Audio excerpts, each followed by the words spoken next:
Bonjour, du coup, Bonjour, je m'appelle Louise, j'ai 13 ans et je suis au collège. Et je suis aussi membre du conseil municipal des jeunes. enchanté. Moi, je m'appelle Thibaut, j'ai 15 ans et je suis au lycée et je suis aussi membre du conseil municipal des jeunes. Très bien. Et moi, je m'appelle Abdel Malik et je suis artiste. Voilà. D'accord, on avait quelques questions pour vous. Donc tout d'abord, on avait une question par rapport au discours de fin du film, le discours au tribunal. On se demandait si c'était le vrai discours qui avait été prononcé et si oui, à partir, comment est-ce que vous l'aviez récupéré, à partir de quelles archives? Ou alors est-ce que c'était un film fait de toutes pièces, pardon, un discours fait de toutes pièces pour le film? Alors, c'est un peu des deux. Il y a une partie qu'on a pris dans les minutes du procès, c'est-à-dire des parties d'archives qui ont vraiment été dites. Et puis, il y a certaines choses que j'ai modulées, que j'ai changées. Certaines choses, donc du coup, c'est un peu les deux. Et l'idée, c'est évidemment, c'est un film basé sur des faits historiques, des faits qui ont eu lieu, mais c'est un film de fiction aussi. C'est-à-dire, il y a des choses que j'ai enlevées, d'autres que j'ai rajoutées, d'autres que j'ai fictionnées, etc. Parce qu'en 1h45, on ne peut pas raconter la vie de quelqu'un, on peut pas être...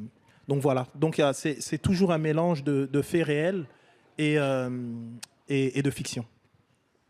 Voilà, D'accord, merci beaucoup. avec plaisir. Dans le film Furcine est libre, c'est votre deuxième film. Qu'est-ce qui vous a motivé à choisir l'histoire vraie de Furcy Madeleine et à l'adapter au cinéma? En fait, ce qui s'est passé, il y a quelques années, j'avais fait un concert sur l'île de la Réunion. Et il y a des jeunes qui sont venus me voir avec le livre de Mohamed Aïssaoui, parce que c'est tiré de son livre, L'affaire de l'esclave Furcy. Et ils m'ont proposé de monter une pièce de théâtre autour de ça. Et moi, j'ai lu, mais je ne me sentais pas trop prêt. Et entre-temps, en fait, comment dire, à Nantes, chaque année, la ville, elle est dédiée justement, lors des commémorations de l'abolition. C'est dédié, donc il y a un musée dédié à l'esclavagisme, au colonialisme, il y a un mémorial magnifique. Et moi, j'étais parrain de l'événement. J'ai été aussi ensuite au musée d'Orsay, il y a une exposition qui s'appelait Le modèle noir de Jéricho Amati, j'ai participé à ça. Et un film américain, pareil, sur l'esclavage et tout. Et je me suis dit, on a une histoire à raconter, on a quelque chose. Et au moment où je me dis ça, il y a Étienne Comard, le producteur du film, qui m'appelle, il me dit, voilà, je voudrais te présenter un projet.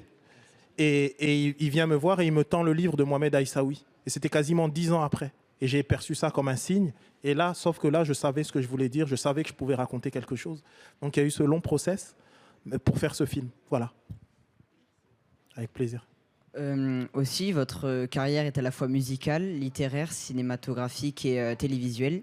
Est-ce qu'il y a un fil rouge qui relie tous vos projets? Ouais. Et est-ce que vous aviez un message ou plusieurs messages à donner à travers ce film? Le fil rouge, ce qui relie tous mes projets, toutes les activités que je peux avoir, c'est la poésie. La poésie, c'est vraiment je dirais, le cœur battant de mon travail.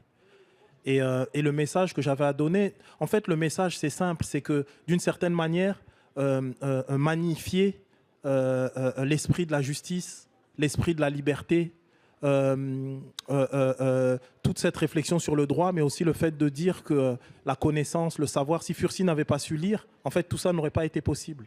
Donc mon message, c'est de dire que on doit être capable de regarder tous notre histoire collective, même la plus sombre, on la regarde droit dans les yeux, et de se dire comment aujourd'hui on peut en faire quelque chose de positif, comment ça peut nous aider à nous rassembler, à être ensemble et à avancer positivement ensemble dans un esprit de réconciliation. Voilà, donc c'était ça un peu mon message. D'accord, merci. Ensuite, notre rôle au festival à nous, les jeunes élus du conseil municipal des jeunes, c'est de montrer aux jeunes que le cinéma et ce festival, c'est pas réservé à une élite, que tout le monde est le bienvenu, en particulier les jeunes justement. Et qu'est-ce que vous pourriez dire à ces jeunes justement et aux gens en général qui pensent qu'ils n'ont pas leur place ici? Ben, encore une fois, cette question que tu poses, c'est vrai que il y a beaucoup, il y a beaucoup comment dire, de disciplines ou de lieux culturels où la jeunesse peut avoir l'impression que c'est pas fait pour eux, ou en tout cas une partie de la jeunesse peut penser ça, alors qu'il n'y a aucun lieu de culture, il n'y a aucune forme ou discipline artistique qui serait réservée à une élite. En fait, c'est ouvert à toutes et à tous, et pratiquement le cinéma est un miroir d'humanité. Le cinéma parle de toutes et de tous. Et Et du coup, pour moi, c'est important de se dire qu'il y a la nourriture physique. Si on veut grandir, eh ben, on doit se nourrir. Mais il y a aussi la nourriture de l'âme. Si on a envie de grandir intérieurement, d'ouvrir notre vision sur le monde, de comprendre finalement que l'autre, c'est l'autre, bien sûr, mais c'est moi aussi. De comprendre que on a beau avoir nos singularités, mais on a l'humanité en partage. Ça, c'est fondamental. Et la culture nous permet ça. Donc, plus que jamais, le cinéma est un art ouvert. Et non seulement à toutes et à tous, et qui parle de toutes et de tous également. Voilà.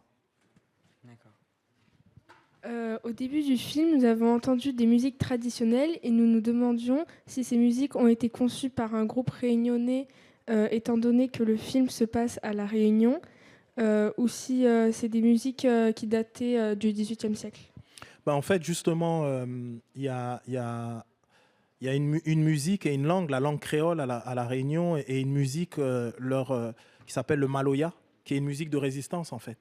Et il y a des grands auteurs, des grands artistes, et notamment la chanson qui ouvre le film d'une figure iconique là-bas qui s'appelle Daniel Waro. Et lui, il ouvre avec ça. Puis il y a aussi un autre groupe qui a travaillé avec nous, qui est un groupe actuel, pareil, qui fait du maloya, mais encore plus ancré avec l'aujourd'hui et maintenant, qui s'appelle l'Indigo. Et pour moi, c'est des groupes donc, de La Réunion. Et pour moi, c'était important de dire que la musique, c'est un acte de résistance. Et que précisément, c'est aussi par cette musique, par une langue, que ça a permis de fédérer des gens qui sont restés debout, en fait, qui se sont tenus debout. Donc pour moi, c'était important de rendre hommage à ces gens-là par leur musique. Voilà. Merci. Merci. Merci beaucoup d'avoir répondu à toutes nos questions. Merci beaucoup. Et juste pour terminer, je voulais dire que la jeunesse, c'est à vous qu'on transmet le flambeau. Et je voulais vous dire que j'étais fier et heureux quand je vous entends et je vous vois et je vois l'intelligence de vos propos. Donc, c'est super. Le savoir est une arme qui pacifie. Donc, bravo à vous. Merci beaucoup.